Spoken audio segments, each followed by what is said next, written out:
Love prairie sportsmen? Become a member of Pioneer PBS today.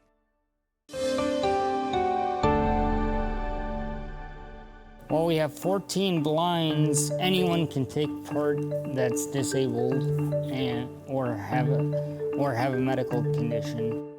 We were actually at a party and just made the joke about rearrange the letters of cranberry, apple, and granola to spell crapola. And wouldn't it be funny? And wouldn't it be funny? The range of our capabilities is pretty immense.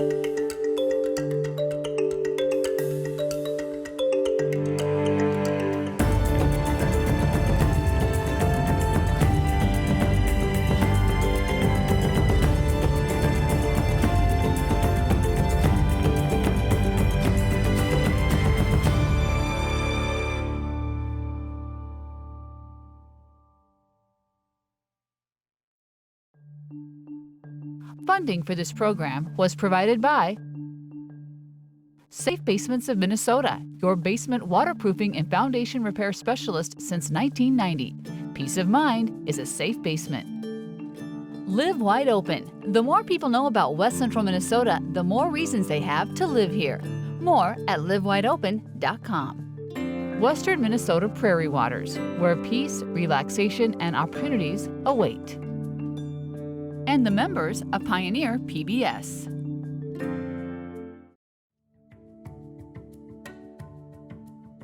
The Lac qui Parle Wildlife Management Area covers 33,000 acres, with 9,000 of those acres designated for wildlife refuge. The heart of the refuge is Rosemont Island. Managed for wildlife, the island is a paradise for deer, pheasants, waterfowl, and a variety of non-game species.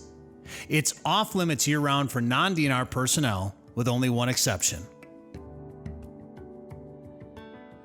Well, we have 14 blinds. Anyone can take part that's disabled or have a medical condition.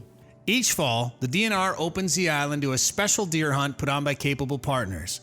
They're a group of volunteers helping physically challenged sportsmen and women enjoy the outdoors in Minnesota. I've been a member for Capable Partners since 2004, and I love the organization and what they do for disabled people and stuff like that. So,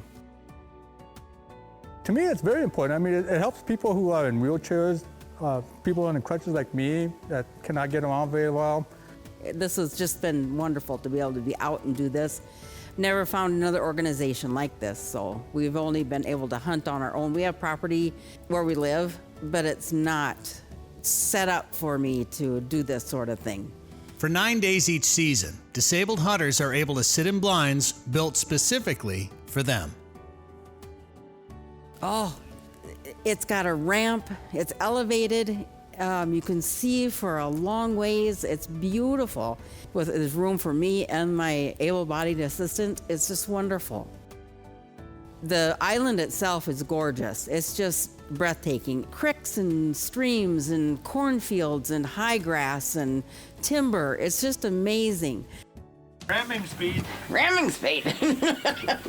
Gotta take my leg off. You want your... Brent is a good friend of the family.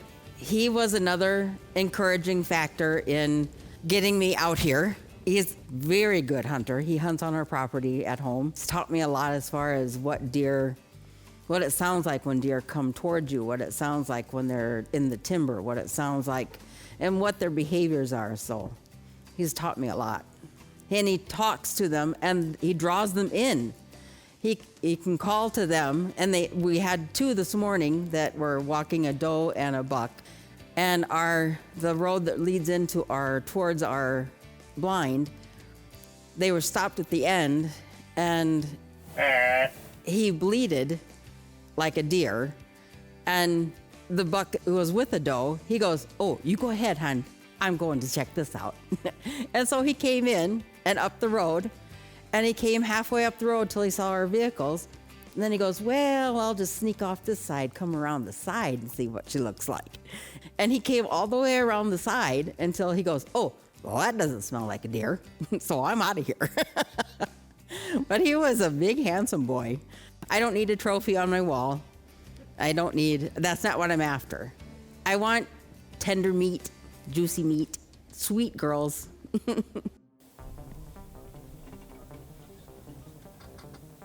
We were in the blind, and I heard something behind us. And so, sure enough, doe and 2 fawns eventually walked over into our line of sight, and he handed me the crossbow. I took the safety off, and I got her in, shot her. Then she took off. We went a little ways, and the fawns went after her. They went one way, she went the other, and I was certain that I hit her, but I don't think we found her. I know we didn't find her. It's really tall out there. I saw both fawns leave, but I did not see her leave. She just kept sinking a little bit, and then didn't see her anymore. So I thought she was out there. When you slow down the footage, it appears her bolt may have caught a branch, allowing that doe to duck it. An unfortunate drawback of using a crossbow. I have degenerative joint disease, and so I've had both my shoulders replaced, and I've lost a knee to it, and it's easier for me to hold. It's not as heavy, it's not as long. It's much more lightweight and easier to maneuver. The DNR supports wildlife by planting food plots across the island. Sometimes it's corn, sometimes it's beans, sometimes it's just alfalfa fields, so they kind of rotate the fields out here a little bit. I like it because it benefits everything out here. Right now I have a Mossberg 935 semi-automatic. And I have it's called a tree pod, and I slide it onto my foot plate, and I can move my gun all around wherever I want. It's pretty articulated. We were in stand 6, along with Dean's able-bodied Jim. Plenty of room for the 3 of us. Even though it seemed like every time we seen a deer, I was spinning around in a circle. Oh, there's deer over here. I was back around the other way. And Having 3 sets of eyes, though, gives you at least 3 different directions to look for deer. That looks like a bigger deer. He's running. And then when the buck did come up, the cameraman was in the way, and so was my able body.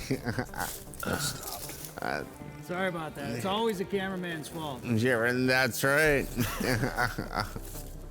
He kept seeing deer. There's deer over here, so I was going around one way. Jim would say, there's a deer over here, so I was spinning around the other way.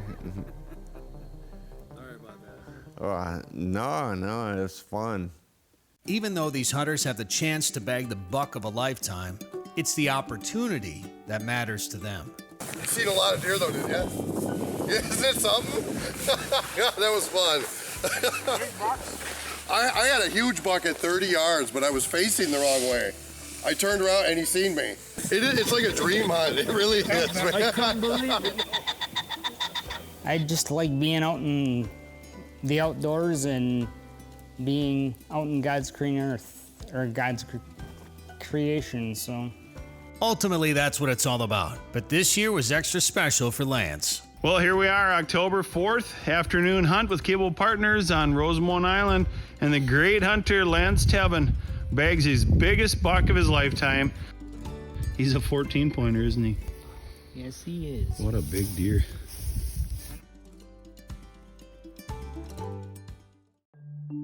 I never thought we'd be here now in the early days. It just kind of seemed like a funny on the side thing we would do locally. We came to them with one design that was a little modern and a little more modern than they were comfortable with, and then really switched it up at Schematic Design 2 to be the design that you see now.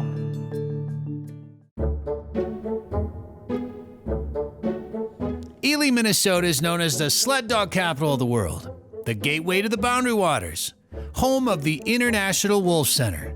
But that's not all. It's the world headquarters of crapola. No joke, the tasty granola is sold in hundreds of stores across the Midwest. However, crapola did start as a joke. We were just sitting around and having fun, and we were actually at a party and just made the joke about the play on words there like that you could rearranged the letters of cranberry apple and granola to spell crapola, and wouldn't it be funny? and wouldn't it be funny? Yeah, you know how you say things like that, you know, all the time. We should do that, or wouldn't that be funny if someone did that? And somehow I convinced, I guess, myself, and more amazingly, I convinced Andrea that this could be something we could actually do in real life. So.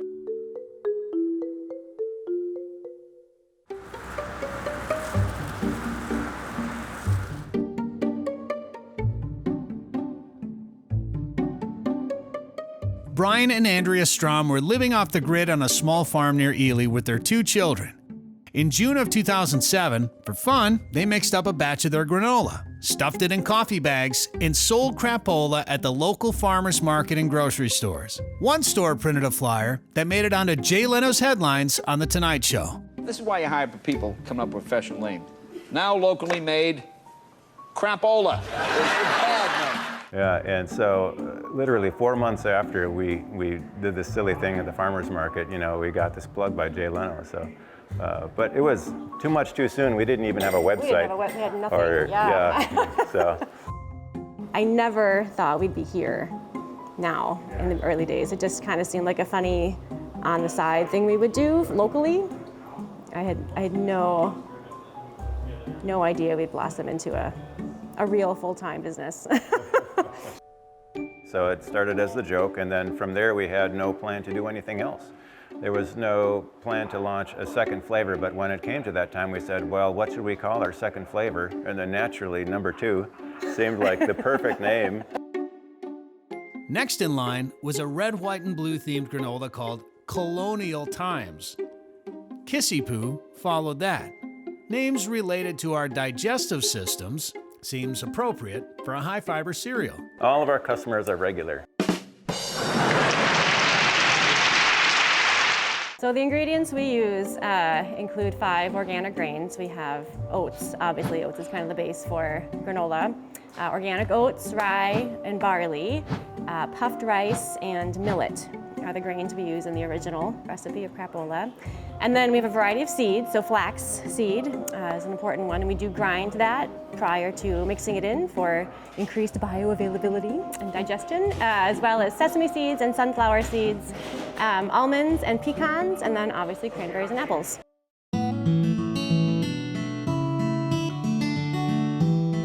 When crapola hit the market, organic farmer Carmen Fernals of Madison had started growing flax. The grain was once grown in abundance for oil and textile markets. But when cheaper cotton outcompeted linens in the 1940s, it almost vanished from the countryside. Because of flax's omega-3 and CLA content, University of Minnesota researchers saw potential in organic food markets and asked Carmen to plant a 10-acre trial plot.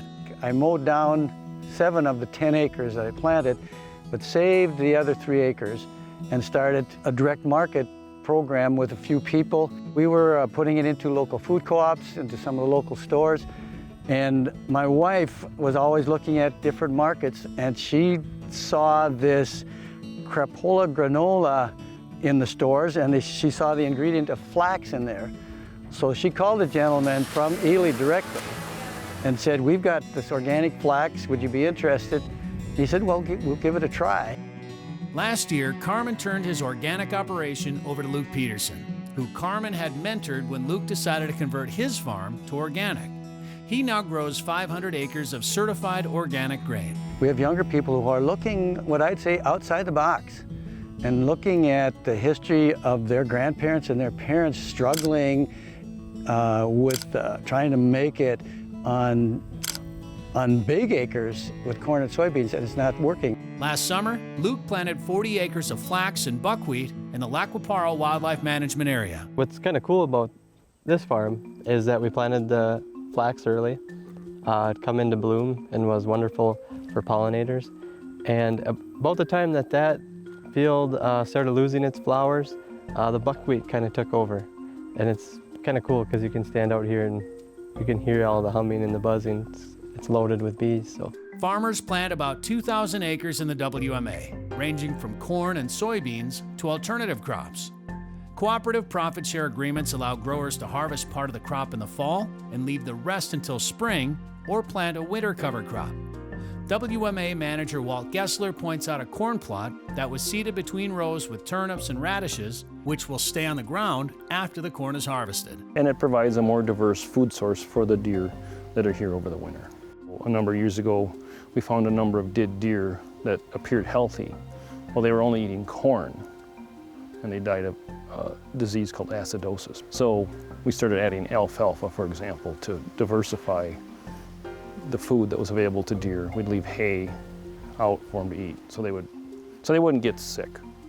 And now we've started to diversify it more by adding additional crops within our plantings. Luke's buckwheat was sold to Seven Sundays in Minneapolis for muesli, and the flax to Brainstorm Bakery for crapola. After the two crops were harvested, Luke planted kernza, a perennial grain crop that will be harvested every fall for about 3 to 5 years. It remains in the ground to provide wildlife habitat and protects the soil from erosion. We know we're going to be doing this for a long time, and we need to look a long way in the future and try to do the best job we can. There's so many benefits to just supporting the local agriculture, local community, local economy, and we just like to be able to know the people that grow our ingredients and meet them and shake their hands and ask about their process and where things come from. Quality is super important to us. How it's grown is important to us. We have 2 young kids that what they eat is important to us and how we raise them. The humor is a little bit too much for some people, but by and large, the overwhelming majority of people get the jokes and they appreciate the fun, and we feel like laughter is medicine. So in a way, we're putting joy out into the world and humor out into the world, with every bag of granola that we make.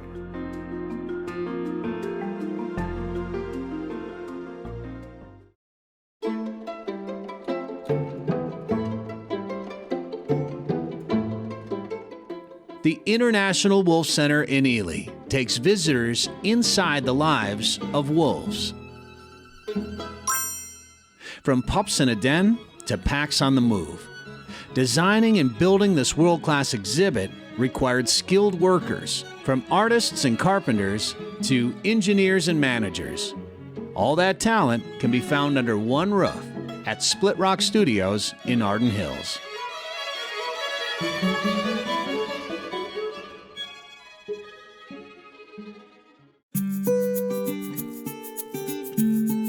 In 2018, when Split Rock was asked to update the Wolf Center's 15-year-old exhibits, designers first sat down with the center's founder, Dave Meach.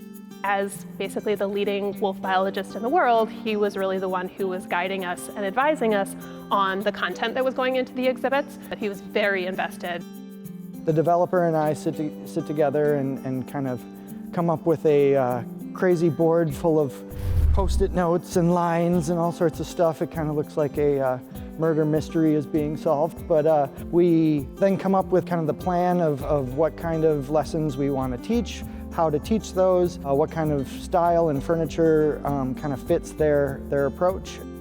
We came to them with one design that was a little modern and a little more modern than they were comfortable with, and then really switched it up at Schematic Design 2 to be the design that you see now. We changed it up and went with more of a Northwoods feel, using some of that barnwood and recaptured barnwood look, as well as tweaking the colors. But what I really wanted to do with the design was make it a lot more timeless than it was before, while still being playful and fun.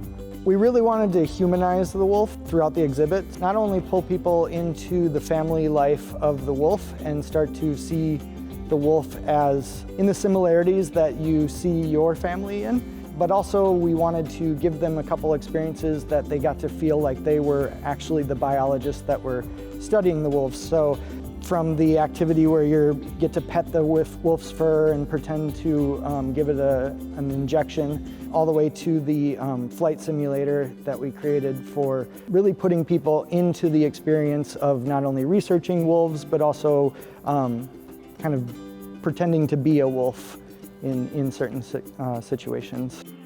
The aerial simulation was by far my favorite part, because I did actually get to go up into the plane and connected cameras to all the windows and film us tracking the wolves. We created a plane with several different screens on all the windows so that you feel that you're immersed into that space and get to see what it truly feels like to be flying and counting and tracking the wolves to learn their population numbers. Graphic designer Stephanie Schmidt used texture as well as color to help tell the story of wolves. Part of the exhibit was also focused on human interactions with wolves. It was the more human-oriented became brickwork. That was the background texture. And the more wolf-oriented became trees.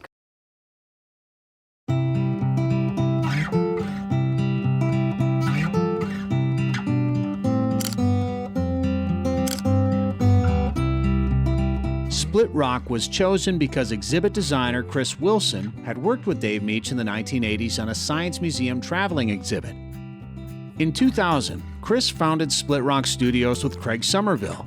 A few years ago, they decided to retire and sell the company to their employees.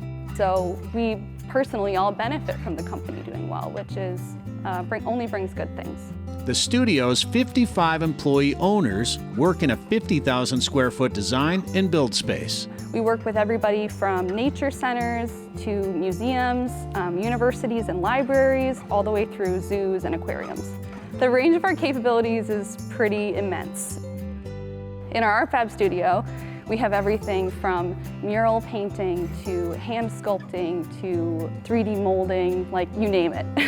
We're a custom shop, so we literally just come up with ideas and then figure out how to build them, and we have the capabilities to build pretty much anything. In our wood shop, we have master carpenters there building custom cabinetry, custom interactive components. Split Rock projects vary widely in size, topics, and location. From the Musical Instrument Museum in Phoenix to the Fagan Fighters World War II Museum in Granite Falls.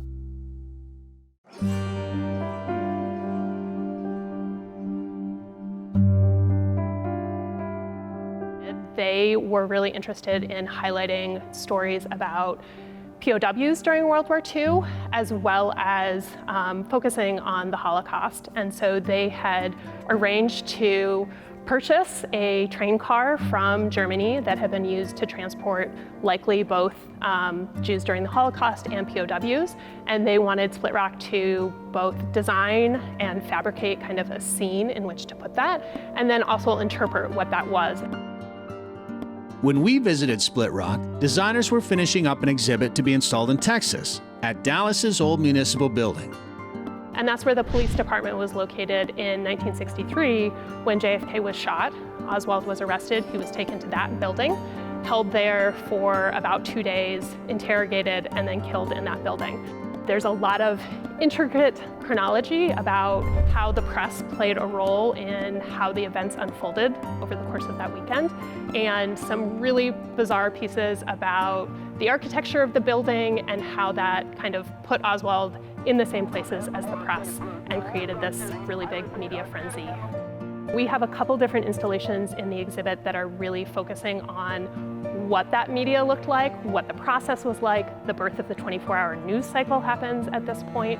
All of these reporters, hundreds of reporters from around the globe, crammed into Old City Hall in Dallas.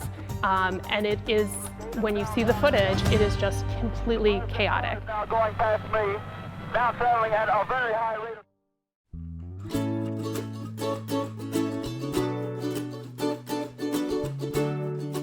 The first stage of every project is figuring out the message and the best way to deliver it to the public. It might be with a touchscreen, it might be with video, it might be push buttons and LED lights lighting up.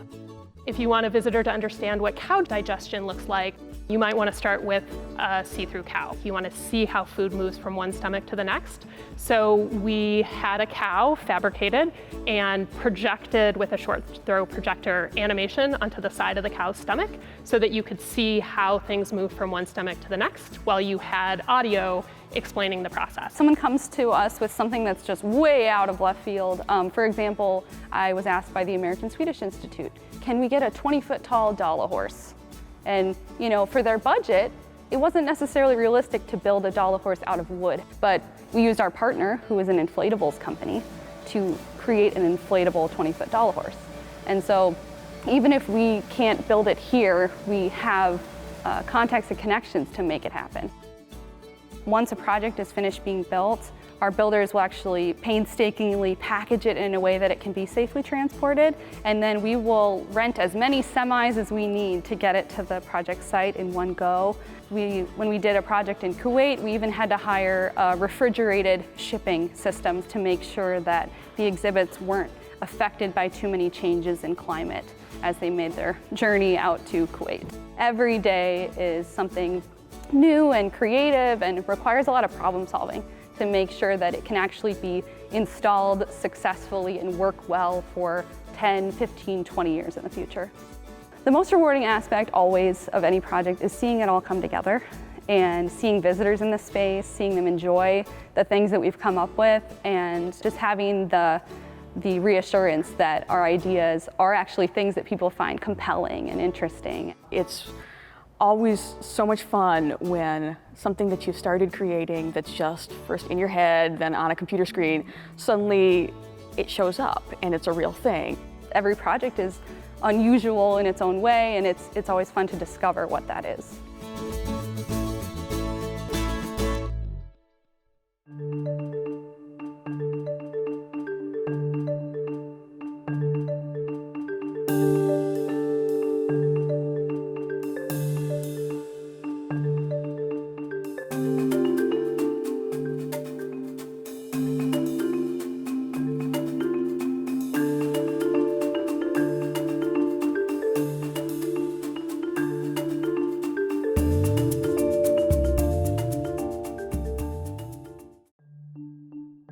Funding for this program was provided by Safe Basements of Minnesota, your basement waterproofing and foundation repair specialist since 1990. Peace of mind is a safe basement. Live Wide Open. The more people know about West Central Minnesota, the more reasons they have to live here.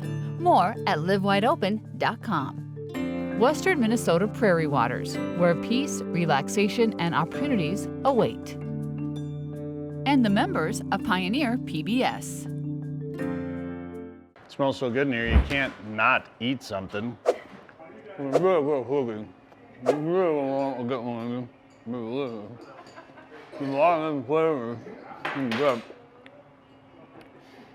I'll be honest, when I looked at it through the window, when you think about it, you know, with the ingredients and the type of cookie it is, I expected it to be a little bit, you know, you almost expect it to be a little hard or a little bit crunchy or crispier, and it's not. It's like soft, it's amazing. It's totally delicious.